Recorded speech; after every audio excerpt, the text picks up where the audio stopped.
আসসালামু আলাইকুম সম্মানিত ভিউয়ার্স, আমি মোহাম্মদ কাউসার আলম ইউটিউব কে বাংলা থেকে ইলেকট্রিক ও ইলেকট্রনিক্স নিয়ে আসলাম আপনাদেরকে দেখানোর জন্য।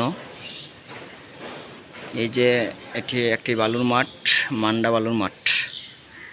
এখানে যত অ্যাপার্টমেন্ট আছে সবগুলার কাজই কম বেশি করে থাকি। এইখানে নতুন একটা অ্যাপার্টমেন্ট হইতেছে, এই অ্যাপার্টমেন্টের কাজও আমরা কোম্পানি নিয়েছে। এই কোম্পানিতে আজকে কাজ করার জন্য আসছি। এই যে একটা বিল্ডিং, এই বিল্ডিংয়ের আজকে পাইপের ভিতর দিয়ে টানবো। ওই যে একটা বিল্ডিংয়ের কাজ চলতেছে, এই বিল্ডিংয়ের কাজও আমাদের কোম্পানি নিছে। পাশে আরেকটা আছে, এই যে বিল্ডিংটা, এটার কাজও আমাদের কোম্পানি নিছে। এগুলার কাজ সম্পূর্ণ চলতেছে।